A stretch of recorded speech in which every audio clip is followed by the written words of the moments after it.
Hello बच्चों, welcome to my channel study hard. आज हम लोग करने जा रहे हैं क्लास 7 हिस्ट्री का chapter 1 tracing changes through 1000 years का पेज नंबर 9 से स्टार्ट करेंगे और टॉपिक है रीजन एंड एम्पायर। इससे पहले के जितने भी टॉपिक्स थे ये भी मैंने अपलोड किया है, वहाँ से आप लोग देख ले सकते हो। चैनल को अगर अभी तक सब्सक्राइब नहीं किया है तो सब्सक्राइब कर लेना, अपने दोस्तों के साथ शेयर करना और लाइक करना, कमेंट करना। और मैं सारे चैप्टर्स के क्वेश्चन आंसर्स भी अपलोड करती हूँ, आप लोग वहाँ से विजिट कर लेना। तो फिर देखो चैप्टर यहाँ से स्टार्ट करते हैं। Large states like those of the Cholas chapter 2, Tughlaqs chapter 3 और मुगल्स चैप्टर 4 एनकम्पास्ड मैनी रीजन्स। जो बड़े बड़े स्टेट्स थे, है ना, तो जैसे कि चोलास एक डायनेस्टी हुआ, वो एक जगह पे रूल कर रहे हैं। तुगलक्स एक डायनेस्टी हुआ, वो एक रीजन पे रूल करते हैं। मुगल्स एक डायनेस्टी हुआ जो एक, तो इन सब के पास ना, जैसे कि ये चोला डायनेस्टी है, इसके पास ना बहुत सारे अलग अलग रीजन्स पे ये चोला डायनेस्टी इस तरह से रूल कर रहे होते हैं। ठीक है, तो एनकम्पास्ड मतलब इनके पास रहना, इनके पास बहुत सारे रीजन्स इनके मतलब कंट्रोल में थे, अंडर कंट्रोल थे। A Sanskrit prashasti, see chapter 2 for an example of a prashasti. प्रशस्ति अब क्या होता है? प्रशस्ति होता है, प्रशस्ति संस्कृत लैंग्वेज में लिखा जाता है और प्रशस्ति का मतलब होता है राजा का तारीफ में, मतलब एक तरह से एक पोएम लिखा जाता है। ठीक है, तो उसको ही प्रशस्ति कहते हैं। तो उसमें राजा ने इतने लड़ाइयाँ जीते, इतने इतने जगह राजा के अंडर कंट्रोल में है, तो मतलब राजा का मान लो उसमें तारीफ किया जाता है। ठीक है, उसको ही प्रशस्ति कहा जाता है, इसको संस्कृत में लिखा जाता है। तो एक संस्कृत प्रशस्ति प्रेजिंग द दिल्ली सुल्तान गियाजुद्दीन बलबान, एक संस्कृत प्रशस्ति है जिसमें प्रेज किया गया है किसको? दिल्ली के सुल्तान गियाजुद्दीन बलबान को। एक्सप्लेन, उसमें क्या लिखा हुआ था? That he was the ruler of a vast empire that stretch from Bengal Gauda in the east to Ghazni Gajana in Afghanistan in the west and included all the south India Dravida. तो उनका प्रेज करते हुए क्या लिखा हुआ था कि दिल्ली के सुल्तान गियाजुद्दीन बलबान जो है ना, एक बहुत बड़े वास्ट एम्पायर के राजा है ना, और उसके ऊपर वो रूल करते हैं, बहुत बड़े जगह के राजा हैं। एंड स्ट्रेच, जो कि कहाँ से कहाँ तक फैला हुआ है? बंगाल से पूरा आपका अफगानिस्तान तक फैला हुआ है। जैसे कि हम लोग इमेज में यहाँ देख सकते हैं, मतलब मान लो यहाँ से बंगाल यहाँ पे है ना, यहाँ से मतलब यहाँ से पूरा यहाँ तक, वहाँ तक फैला हुआ है। और क्या बताया है? बंगाल से अफगानिस्तान तक फैला हुआ है। और बस and included all the south India, मतलब और साउथ इंडिया, ये जो साउथ इंडिया है ये पूरा मतलब उस यहाँ तक, ये सारा मतलब दिल्ली के सुल्तान गियाजुद्दीन बलबान के अंडर में, कंट्रोल में है। इतने बड़े राज्य के मतलब वो रूलर है। ठीक है, इस तरह से उनके प्रेज में लिखा गया है। मगर ऐसा नहीं था, वो लोग प्रेज में बहुत बढ़ा चढ़ा के लिखा जाता था, मतलब बहुत ही बढ़ा चढ़ा के तारीफ किया जाता था ताकि राजा को खुश कर सके। पीपल ऑफ डिफरेंट रीजन्स, और उसमें और भी क्या लिखा है प्रेज करते हुए? पीपल ऑफ डिफरेंट रीजन्स, जैसे अलग अलग रीजन्स के लोग, जैसे कि गौड़, फिर Andhra Pradesh, Karnataka, Maharashtra and Gujarat apparently fled before his army. जब यहाँ पे ये भी लिखा है कि इन सब जगहों के रीजन्स के लोग जब गियाजुद्दीन बलबान के मिलिट्री आर्मी को देखते थे, वो लोग भाग के छुप जाते थे। ठीक है, छुप जाते थे। Historians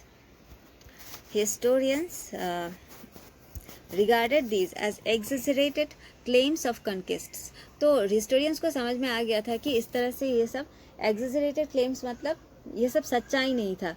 ठीक है, उन लोगों ने ऐसा कभी नहीं किया था। और इस तरह कॉन्केस्ट मतलब जीत का उन लोग ऐसे ही बस प्रेज में लिखा गया था। ऐसा गियाजुद्दीन बलबान ने इतने सारे जगहों में कभी रूल नहीं किया था। At the same time they try to understand why rulers kept claiming to have control over different parts. और उसी समय हिस्टोरियंस लोग ये जानने की कोशिश भी करते थे कि ऐसा राजा लोग ऐसा क्यों करते थे, वो लोग ऐसा क्लेम क्यों करते थे कि वो लोग इतने बड़े राज्य के रूलर है, जबकि जहाँ का है उतना का बताने से होता है, वो लोग ज़्यादा का क्यों इस तरह से शो ऑफ करते थे, वो लोग जानने का कोशिश करते थे। देखो फिर ये पैराग्राफ भी देख लेते हैं। Language and region. In 1318 poet Amir Khusrau noted that there was a different language in every region of this land. तो ये बहुत इंपॉर्टेंट है।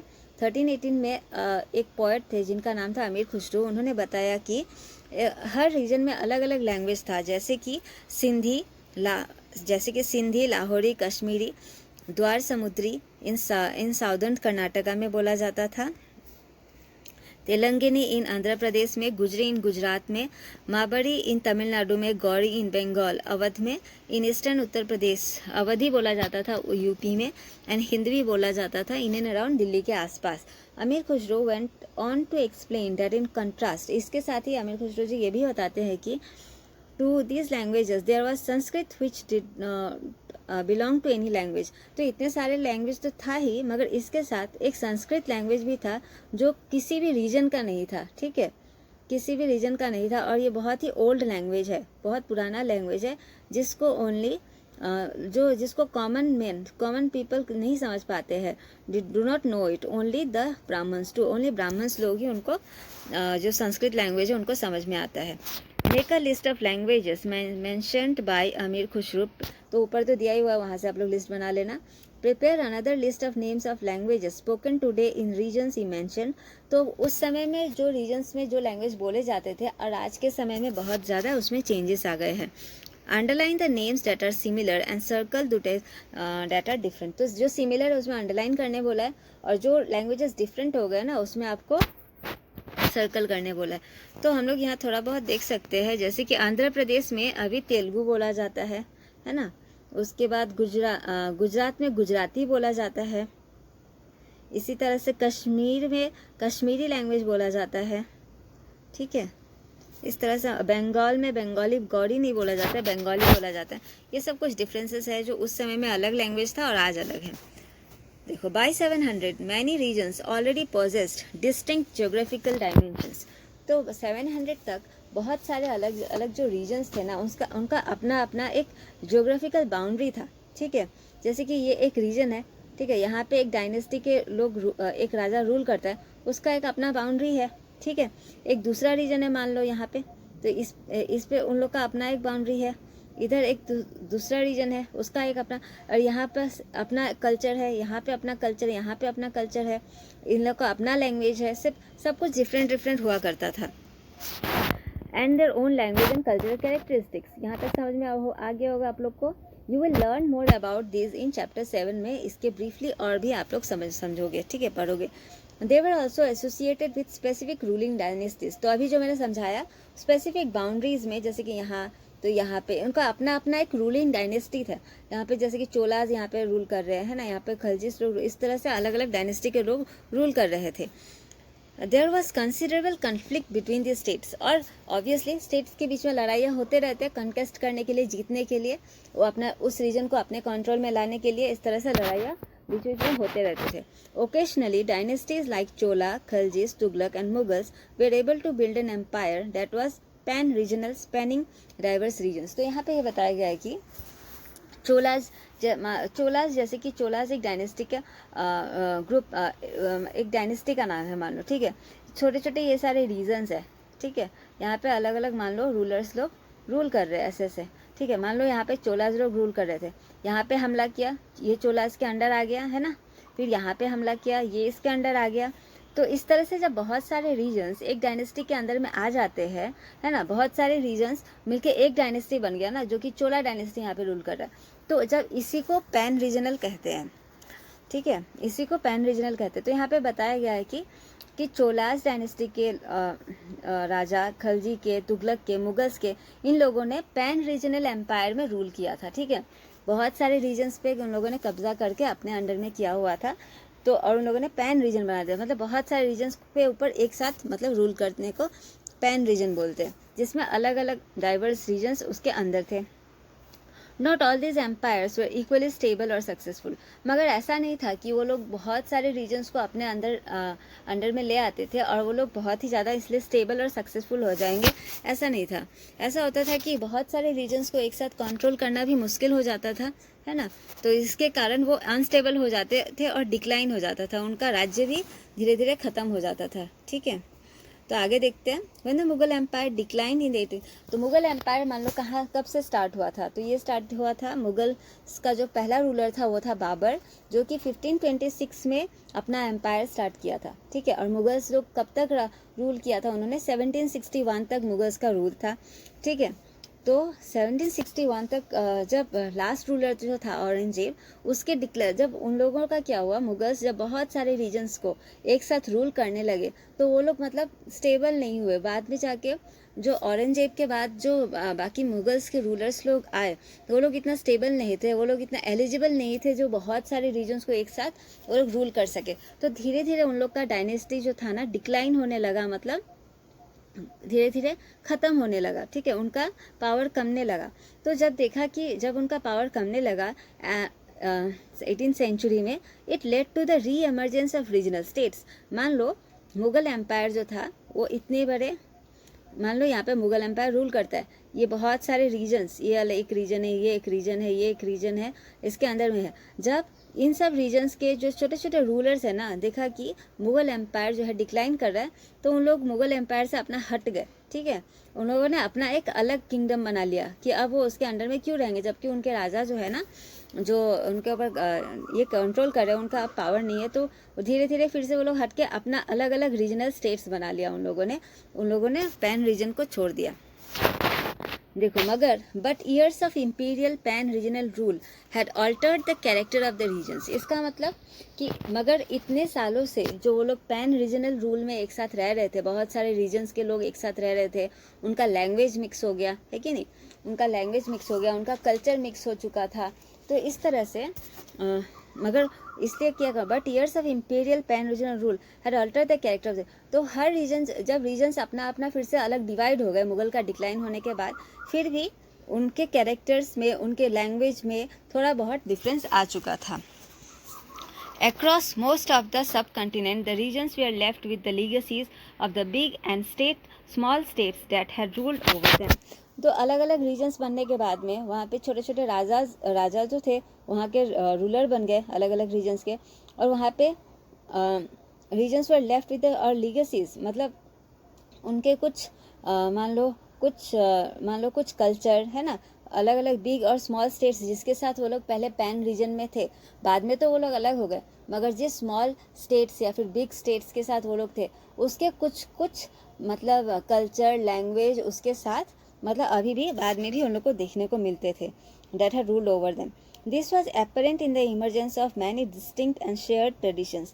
तो ऐसा हुआ कि अलग अलग तो रीजन्स बन गए मगर उनके ट्रेडिशंस जो क्या थे शेयर्ड हो गए, ऐसा। ठीक है, ऐसा लग रहा था उनका जो ट्रेडिशंस था आपस में मिले जुले से ट्रेडिशंस थे।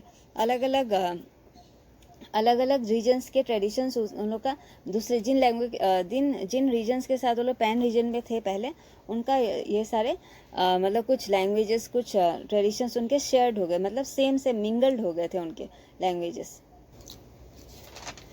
ये जो शेयर ट्रेडिशंस थे वो सिर्फ लोगों में ही नहीं बल्कि कहाँ कहाँ में देखने को मिलते थे, गवर्नमेंट को चलाने के तरीके है ना, emergence of realms of governance, the management of economy, फिर इलाइट कल्चर्स एंड लैंग्वेजेस, ये सारे हम लोग को कहाँ कहाँ देखने मिलते थे, गवर्नमेंट को चलाने के तरीके में, इकोनॉमिक ना मैनेजमेंट में, और उसमें भी आपको देखने को मिलेगा।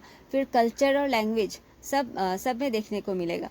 जिन कल्चर लैंग्वेज ये सारे मतलब मिंगल्ड हो चुके थे, साथ में मिल चुके थे। Through the 1000 years between 700 and 1750 the character of the different regions did not grow in isolation. ऐसा नहीं थे कि अलग अलग जो रीजन्स थे ना उन सब में 700 से 1750 तक उन लोग का जो भी चेंजेस आए आइसोलेशन में नहीं हुआ, अकेले में नहीं हुआ, क्योंकि वो लोग क्योंकि बहुत सारे रीजन्स तो एक साथ मिलके एक पैन रीजन बन गए थे ना, तो इसलिए अकेले में कभी नहीं हुआ था, आइसोलेशन में नहीं हुआ। आइसोलेशन मतलब अकेले में नहीं हुआ था, मतलब अकेले या अलग से नहीं हुआ था, वह मिक्सअप होने के कारण ऐसा हुआ था। फिर these regions felt the impact of larger pan regional forces of integration without ever quite losing their distinctness. तो ये सारे रीजन्स के ऊपर किसका इम्पैक्ट था, दूसरे रीजन्स का इम्पैक्ट था, प्लस उनका अपना जो रिलीजन था है ना, अपना जो उन लोग का कल्चर था वो तो था ही, वो डिस्टिंक्ट था, मतलब वो पहले से ही था, उसमें कुछ चेंजेस नहीं आया था, दूसरे रीजन्स के कल्चर आके उसमें बस मिक्स हो गए थे। ठीक है, तो फिर नेक्स्ट टॉपिक है old and new religions. The thousands of years that we are exploring witness many major developments in religious traditions. जिस 1000 years के बारे में हम लोग अभी पढ़ रहे हैं उसमें बहुत सारे religious traditions भी, उसमें भी बहुत सारे changes आए थे। People believes in the divine was sometimes deeply personal. लोगों का जो विश्वास था डिवाइन पे, मान लो भगवान पे, वो कभी कभी बहुत ही ज़्यादा पर्सनल था, but more usually it was collective. मगर ज़्यादातर वो कलेक्टिव होता था। जैसे कि एक ग्रुप ऑफ पीपल मान लो, जिसे भी वो लोग मानते हैं, है ना, अपना स्पिरिचुअल लीडर जिसको भी मानते हैं, जिस भगवान को मानते हैं, तो मान लो कुछ ग्रुप ऑफ पीपल्स किसी भगवान को माने तो वो हिंदू बन गए, है ना। फिर कुछ ग्रुप ऑफ पीपल्स किसी भगवान को माने तो वो मुस्लिम बन गए, इसलिए सिख बन गए, इसलिए इस्लाम बन गए। ज़्यादातर मतलब वो कलेक्टिव थे। Collective belief in natural agency, वो मतलब रिलीजन, उसको ही उन लोगों ने रिलीजन नाम दिया। मतलब जैसा कि अभी मैंने समझाया, was often closely connected with the social and economic organisations of local communities. और वो कभी कभी लोकल कम्युनिटीज़ के सोशल और इकोनॉमिक ऑर्गेनाइजेशंस के साथ भी कनेक्टेड थे। As the social words of this groups altered, so too did their beliefs. Society में जब जब चेंजेस आते थे, ठीक है, मतलब सोसाइटी के लोगों में जब जब उनका बिलीफ जब चेंज होता था, तो सारे लोगों का बिलीव्स भी एक साथ ऑल्टर्ड हो जाते थे, ठीक है, क्योंकि सभी एक ही को मानते थे। इस तरह से उनमें बहुत ही ज़्यादा, इस तरह से ग्रुप्स ऑफ पीपल अल्टर कर देते थे। सोसाइटी में चेंजेस आने से बिलीफ में भी चेंजेस आ जाते थे। It was during this period that important changes occurred in what we call Hinduism today. उसी समय में जो हिंदू धर्म है ना, उसमें बहुत ज़्यादा चेंजेस आए थे। मतलब मेडिएवल पीरियड में ही बहुत ज़्यादा चेंजेस आए थे। This included the worship of new deities, नए नए डिटीज़ का वर्शिप होने लगा ना। हाँ, the construction of temples by royalty, जो राजा थे वो लोग टेम्पल्स कंस्ट्रक्ट करवाते थे। ग्रोइंग इंपॉर्टेंस ऑफ ब्राह्मणस का इंपॉर्टेंस बढ़ने लगा था, ब्राह्मण्स का, क्योंकि पूजा पाठ ज़्यादा होने लगा था साधुओं का, as dominant groups in the society. उस समय में जो क्षत्रियस थे, जो राजपूत थे, उन सबसे भी ज़्यादा ब्राह्मण्स लोग को ज़्यादा महत्व देने जाना, मतलब इंपॉर्टेंस दिया जाने लगा था। Their knowledge of Sanskrit text earn the Brahmanas a lot of respect in society. और संस्कृत टेक्स्ट तो बस ब्राह्मण्स को आता था, तो इसलिए इसके कारण ब्राह्मण्स को बहुत ही ज़्यादा रेस्पेक्ट दिया जाने लगा। Their dominant position was consolidated by the support of their patrons, new rulers searching for prestige. जो न्यू रूलर्स थे, जो प्रेस्टीज के सर्च में थे, हाँ, वो लोग पैट्रॉन्स, वो लोग क्या करते थे, वो लोग ब्राह्मण्स को बहुत ज़्यादा मानते थे और सपोर्ट करते थे, ठीक है। One of the major developments of this period was the emergence of idea of bhakti. Medieval period में ही भक्ति, आइडिया ऑफ भक्ति आया था। भक्ति आया था। भक्ति का मतलब क्या होता है? Of a loving personal deity that devotees could reach without the aid of priests और इलाबोरेट रिचुअल्स। मतलब सबका अपना कोई पर्सनल डीटी हो सकता है जिसको वो पूजा करेंगे, है ना, और जिसमें ज़्यादा कोई किसी साधु या फिर किसी पंडित का ज़रूरत नहीं है पूजा पाठ के करवाने, ज़्यादा इलाबोरेट रिचुअल्स नहीं होगा। कोई भी किसी जिसको भी मानते हैं वो अपना घर में उनका डीटी रख के उनका पूजा पाठ कर सकते हैं, उसको ही भक्ति कहते हैं। You will be learning about this and other traditions in chapter 6 में। आप और भी ज़्यादा अच्छे से इसके बारे में पढ़ोगे। नेक्स्ट यहाँ पे पैट्रॉन देख लेते क्या दिया हुआ है। Patron and influential wealthy individual होता है। पैट्रॉन जिसके पास बहुत ज़्यादा पैसा होता है, वो जो कि सपोर्ट करता है, किसी का आर्टिस्ट को सपोर्ट करे, क्राफ्ट्स पर्सन को सपोर्ट करे, किसी लर्नेड मैन को सपोर्ट करे, या फिर किसी नोबल को, ठीक है। Next page.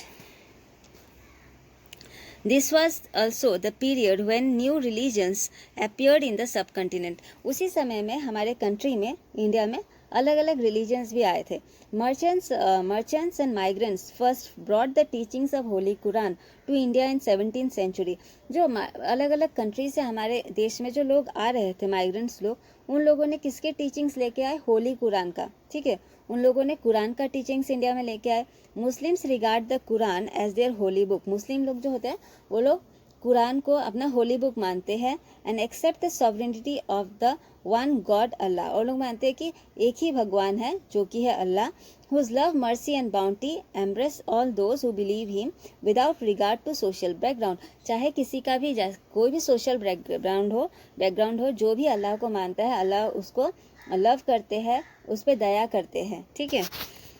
तो इस तरह से next, many rulers were patrons of Islam. बहुत सारे रूलर्स जो थे ना, वो किस पैट्रॉन्स किसके थे, मतलब किसको मानते थे? वो लोग किसको बढ़ावा देते थे? इस्लाम को, ठीक है, इस्लाम को मानते थे। बहुत सारे रूलर्स, जो थोड़ी देर पहले हमने हिंदुइज्म के बारे में पढ़ा कि हिंदूज को मानते थे, और यहाँ पे बहुत सारे रूलर्स ऐसे भी थे जो कि इस्लाम को मानते थे। And the ulama, learned theologians. और उलामा कौन होते हैं? Learned theologians and jurist.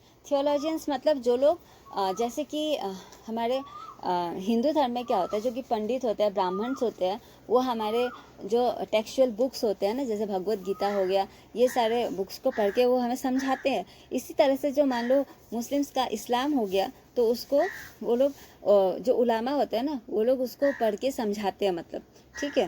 Brahmins की तरह मुस्लिम्स में उलामाज होते हैं। And like Hinduism, Islam was interpreted in a variety of ways bye it's followers. और हिंदुइज्म में जैसे बहुत सारे डिविजन्स हो गए थे, इसी तरह से इस्लाम में ही बहुत सारे अलग अलग डिफरेंट फॉलोअर्स हो गए, तो उनमें भी डिविजन्स हो गया था। There were the Shia Muslims who believed that the Prophet Muhammad's son-in-law Ali was the legitimate leader of the Muslim community. दो इसमें कम्युनिटीज हो गए थे, एक शिया मुस्लिम्स और एक सुन्नी मुस्लिम्स। तो इन दोनों में बस एक बेसिक डिफरेंस है कि आप समझ लो यहाँ पे। शिया मुस्लिम्स वो लोग थे जो लोग मानते थे कि प्रोफेट मोहम्मद के जो दामाद है, सन इन लॉ जो दामाद है ना, वो ही लेजिटिमेट लीडर है, मतलब लीगल लीडर है मुस्लिम कम्युनिटी के, जिसको सबको मानना चाहिए। एंड जो सुन्नी मुस्लिम्स थे ना, वो लोग मानते थे कि कौन है लीडर, वो लोग लीडर मानते थे खलीफास को। खलीफा एक खलीफा बना, उसके बाद जो लीडर बना, जो अबू बकर है ना, उसको वो लोग मानते थे। उसके बाद जो बनेगा खलीफा वो लीडर होगा। इस तरह दोनों में यही डिफरेंस था। सक्सीडिंग खलीफास, सपोज एक खलीफा के ख़त्म होने का जो दूसरे खलीफा आएंगे, तो वो उसको वो लोग मानते थे, सुन्नी लोग। फिर there were other important differences, कुछ अलग अलग डिफरेंसेस भी थे in the various schools of law के भी स्कूल्स हैं उनमें इस्लाम में, जैसे कि हनफी हो गया, शाफी हो गया, मेनली इन इंडिया। ये इंडिया में जो लॉ के स्कूल, ये दोनों जो नाम है आप लोग कंफ्यूज मत होना, ये हनफी और शाफी जो है ना, ये स्कूल्स ऑफ लॉ है इस्लाम धर्म के, ठीक है। इनमें भी बहुत सारे थोड़े बहुत डिफरेंस थे। And in theology and mistake traditions, theology मतलब हो गया आपका धर्म के सिद्धांत, उनके धर्म के सिद्धांतों में, और जो मिस्टीरियस जो आपस में जैसे कि अलग अलग ट्रेडिशंस होते हैं मुस्लिम्स के बीच में भी, उन सब का भी बहुत सारे डिफरेंस देखे जा सकते हैं। आशा करती हूँ आप लोग को इस टॉपिक तक समझ में आ गया होगा। ये लास्ट टॉपिक स्टार्ट करते हैं। Thinking about time and historical periods. Historians do not see time just as a passing of hours, days और ईयर्स, एज अ क्लॉक और अ कैलेंडर। हिस्टोरियंस ऐसा नहीं मानते हैं कि जस्ट कुछ आवर्स बीत गया, डेज बीत गया, ईयर्स बीत गया, जैसे कि हम लोग क्लॉक या फिर कैलेंडर में देखते हैं।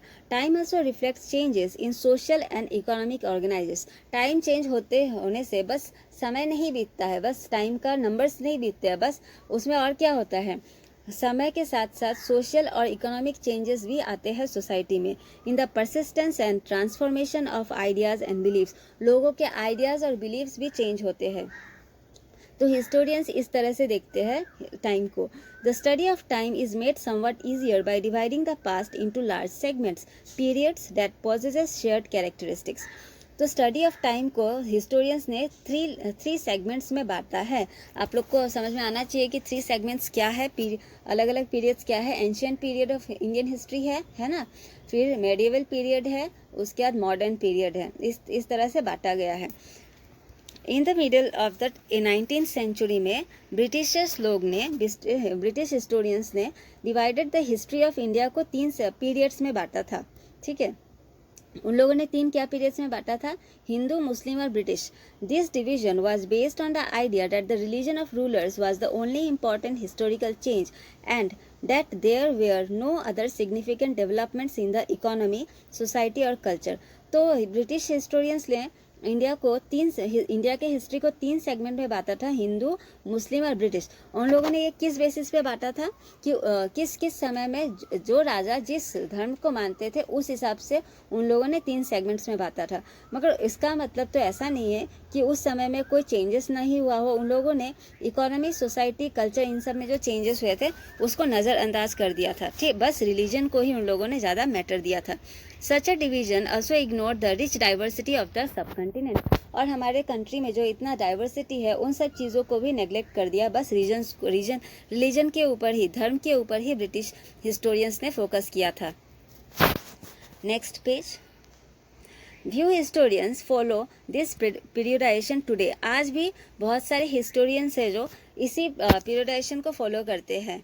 हिंदू, मुस्लिम्स और ब्रिटिश इसी तरह से फॉलो करते हैं मगर बहुत सारे हिस्टोरियंस ऐसे भी है look to economic and social factors को भी ध्यान में देते हैं to characterise the major elements of different moments of the past, कि उस समय में डिफरेंट अलग अलग मोमेंट्स में अलग अलग जो सोशल और इकोनॉमिक चेंजेस हुए उसके ऊपर भी बहुत सारे हिस्टोरियंस को ध्यान में देते हैं।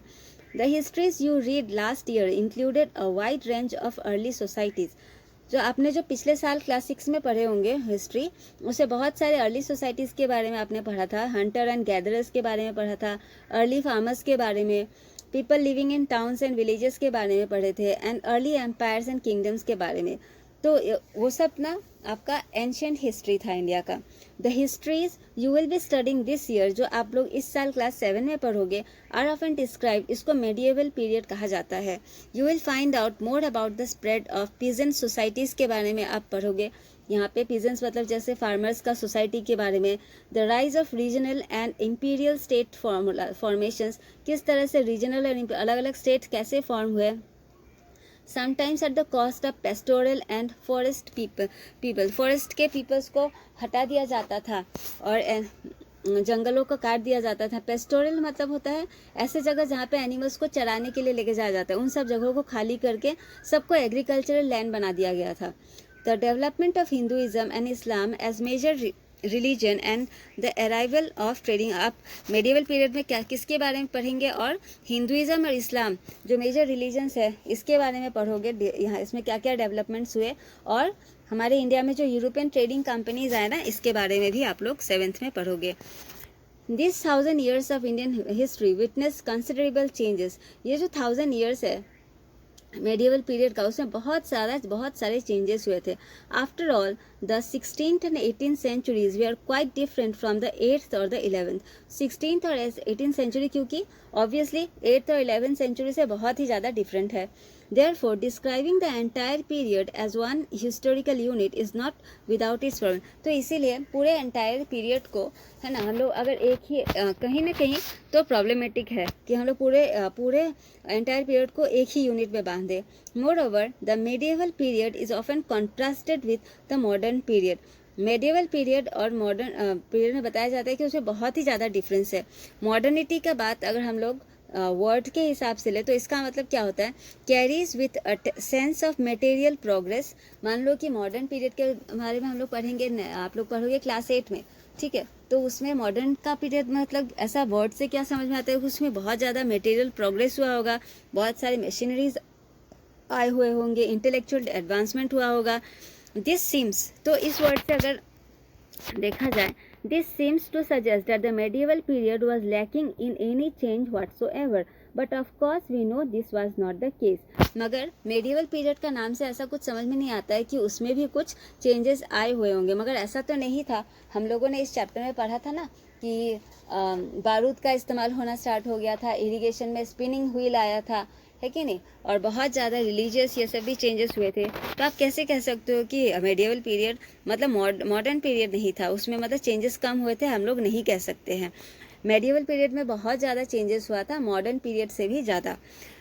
During these 1000 years, the societies of the subcontinent were transformed, often an economies in several regions reached a level of prosperity that attracted the interests of European trading companies। तो इस पीरियड में ही 1000, ये जो 1000 पीरियड्स गया medieval period में ही, इसी में तो इतने सारे चेंजेस आए जिसके कारण जो बहुत सारे यूरोपियन ट्रेडिंग कंपनीज जो थे यहाँ पे अट्रैक्ट हुए थे।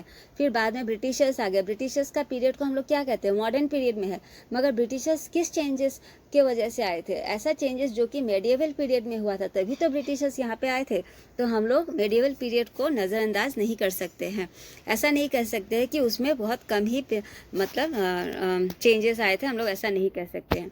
As you read this book, look out for signs of change and historical process at work. Also, whenever you can compare what you read in this book with whatever you have last। जैसे कि आप लोग ये book पढ़ेंगे तो क्या क्या historical process हुए ये सब आप साइंस पे आप ध्यान देना, और फिर पिछले क्लास के साथ कंपेयर करना, पिछले उसमें क्या हुआ था, अभी क्या चेंजेस हो रहे हैं, इस पीरियड में क्या क्या चेंजेस हो रहे हैं। Look out for changes and continuities where you can, क्या क्या चेंज हुए है ना, अर्ली अर्ली हिस्ट्री से, मतलब एंशियंट हिस्ट्री से और अभी मेडिएवल हिस्ट्री में क्या क्या कंटिन्यू है, हाँ, और क्या क्या चेंज हुए, ये सब के ऊपर आपको ध्यान देना है। Around you to see what else has change और रिमेन द सेम, और आपको देखना है कि क्या ऐसा क्या क्या चीज़ें हैं जो पहले की तरह अभी भी सेम ही है, उसमें कुछ चेंजेस नहीं आया। ठीक है, इस तरह से आपको पूरा चैप्टर को रीड करना है। तो ये चैप्टर आपका यहाँ पे ख़त्म होता है। आशा करती हूँ आप लोग को ये चैप्टर समझ में आ गया होगा। इस चैप्टर का क्वेश्चन आंसर्स भी मैं जल्दी ही अपलोड कर दूँगी, इसलिए आप लोग मेरे चैनल के साथ बने रहना।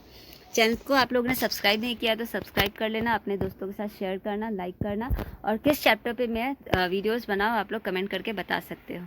Thank you for watching.